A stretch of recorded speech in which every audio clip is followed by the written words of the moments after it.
Welcome to another video, family. Today I'm going to be continuing talking about the petroleum industry and the Nephilim bloodlines that are secretly behind this industry, exposing the fact that this industry is nothing but a satanic ritual that is hiding, covering the trade and marketing of Adrenachrome. Okay. Now, in the last video, I talked about the California petroleum industry, and I just want to say that Phillips 66 is a big player in Los Angeles. Of course, we know 66 is 6 times 6 is 36, and that's 666. So there's a red flag there. Now, along with Phillips 66, the Los Angeles refinery is California's largest producer of gasoline. And I want to say that crude oil is a code word for adrenochrome. Okay, and the receiving and processing of this crude oil is from the Amazon River Basin of South America. Okay, and of course we know that there's many refugees who are fleeing a lot of different countries, specifically Venezuelans. About 3.5 million Venezuelans have left Venezuela, and many of them are in Manaus and in Brazil. Okay, and a lot of these people are without money. A lot of children are unaccompanied minors, just like the unaccompanied minors at the border with the United States, and this leaves them as easy targets for this underground market system for adrenochrome. Okay. Now, I'm going to be reading from my notes. Make sure I don't miss anything. Okay. So, the oil and blood connection, petroleum, the oil, so-called oil and gas industry, this is taken from Wikipedia, so you can find this stuff on your own through Wikipedia. But petroleum, oil and gas industry is usually divided into 3 major sectors. Okay. The first sector is called the Upstream Sector. And that involves exploration and production, okay, or E&P. It includes searching for potential underground or underwater crude oil and natural gas fields, drilling exploratory wells, and subsequently drilling and operating the wells that recover and bring the crude oil or raw natural gas to the surface. Okay, once again, this is called the Upstream Sector. Number 1, exploration and production. Okay. These can also be the exploration and production of adrenochrome. Okay. Looking for new markets, looking for new populations that they can exploit. Okay. And this number 1 upstream sector has the highest number of mergers and acquisitions. 33% in 2012, okay, due to a so-called shale boom in the United States. The second sector of the petroleum, oil, and gas industry is called Midstream Sector, and it deals with transportation to the refineries, okay, and that's transportation by pipeline, rail, barge, oil tanker, or truck. And it also includes storage and wholesale marketing of crude or refined petroleum products. Okay, the key word here is wholesale marketing, and this can also be wholesale marketing for adrenochrome. Okay, and number 3, the third sector is post-production. And that's refining, the actual refining of crude oil and processing, and purifying raw natural gas. Okay, so I'm going to talk now about some of the companies that are involved in the so-called petroleum, oil, and gas industry. Okay, those with either number 1 or number 3, but not both, are Anadarko Petroleum, Sunoco, Phillips 66, ConocoPhillips, and Murphy Oil. Okay. The oil service company provides products and or services to the oil and gas industry, usually a combination of labor, equipment, and or other support services. An example of these companies are Schlumberger, which is out of Paris, France, Halliburton out of Houston, Texas, Saipem, an Italian company, and Baker Hughes. Okay, it was incorporated in Delaware, but is headquartered in Houston, Texas. Okay, oil equipment manufacturers. That's the sale and distribution of equipment to these oil companies. Examples of the companies involved include Siemens out of Munich, Germany, Schneider Electric out of France, ABB Group, that's a Swiss company out of Zurich, Switzerland. The security for these petroleum, oil, and gas industries. Many major security companies take part in securing the industry. Okay, protection, because for a Adrenachrome operation, they're going to need a lot of protection. And you can bet that these private military contractors are standing in line to provide these services.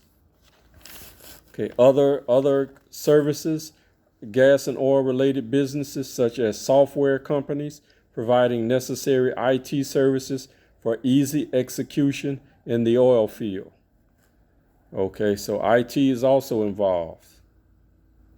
Now, I want to make something clear here. If there's no bodies, there's no crime or criminals. No arrest can be made without bodies. Without a body, there's no crime or criminals. Okay? And coincidentally, the byproduct of these oil refineries is sulfur. Okay? And what do we know about sulfur? It is said that hell is said to smell like burning sulfur. Hell. In the Bible, it is talked about as brimstone, a symbol of perpetual torment and destruction, an instrument of the Most High's vengeance on the heathen and other delinquents. And examples are Psalms 11:6, Deuteronomy 29:23, Jude verse 7, and Isaiah 34:9. Okay, in Job 18:15, brimstone shall be scattered upon his habitation. Revelation 21:8 also. So, humans seeking the portal to the underworld or netherworld have always looked below ground where there is a lot of sulfur. Foul-smelling sulfuric gas felt above ground through vents that tend to be volcanic in nature, like Turkmenistan's Darvasa gas crater, better known as the door to hell.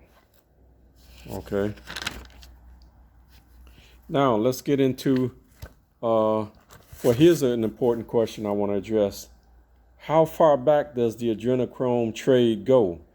Does it go back to the Radhanite slave trades of 500 to 1000 AD, or the Black Sea trade, or the Venetian merchant trade of Venice, the Venetian merchants of Venice, or the Moor slave trade, or the Ottoman, or the Arab, or the Barbary, or the transatlantic slave trades, or when the Sephardim came to the New World, the Americas in 1492? Were they doing their adrenochrome trading then? How about the colonial slave trade in early colonial America, or the Southern Confederacy planter slave trade?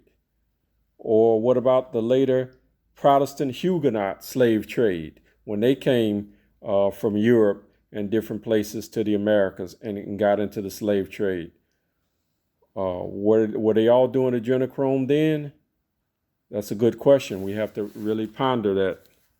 Okay. Now, a big subject that is being talked about today is so-called white supremacy. But white supremacy really isn't white supremacy. It's red supremacy. Okay, red based on Genesis 1:26, Adam. Okay, and Adam is red. And that's also a reference to Esau in the later Bible. Okay, Esau. It's all a bloodline. It's not a color, it's bloodline. The bloodline is in many, many groups. Okay. And this bloodline is primarily from Babylon. Okay. The oldest, as far back we can go, is the Radonites. Okay. These were so-called Jews from Babylon who were running the Radonite slave trade 500 to 1000 AD that started in Xi'an, China, and ended in France, but went all through North Africa and the so-called Middle East, mixing bloodlines with Bantu Africans as well as Slavic Europeans. Okay, and of course these people were being mixed with the Germanic and these Babylonian and other fallen Nephilim bloodlines. That's what all slave trades are meant to do. Okay. So white supremacy is really red supremacy. Okay. And it is based on so-called anti-black racism and bigotry only. Okay. And why anti-black? Because the majority of and the leadership of true Israel are mostly called black people or African American or Negroes. And this is why there's such a strong so-called black racism and bigotry amongst these people, whether they are quote unquote white skinned or they could even be brown skinned, because like the Boule have this bloodline. Okay, the so-called Boule, and they're so-called Negroes. Okay, so it's not color, it's a bloodline, and it's based on this so-called white supremacy, or what's really red supremacy, is based on degradation and oppression of so-called black people totally. Okay, and they're based on the declining significance of race, and which is a lie, and it's institutionalized. Anti-black racism is U.S. government policy as due to the national security state, and with this the code of so-called climate change getting hotter. They need to stop the pipelines, because people are figuring out these pipelines, and so they're needing to eliminate sectors 1 and 2 of the oil and gas industry, which is upstream, which is exploration and production and transportation. They don't really need to do that now, because all of these immigrants are flooding the United States border, and now the United States has a monopoly on these people, as because these are the people that they're going to be getting the adrenochrome from. Okay. So, as John Kerry said in his statement, fossil fuels have been the foundation of U.S. prosperity for 100 plus years. The country's economy, security, and society depend on them. Okay, now supposedly this is the oil and gas industry, petroleum. but I think that it's adrenochrome. So what do you think? Leave your comments below, hit the subscribe button, and I'll see you in the next video. Shalom.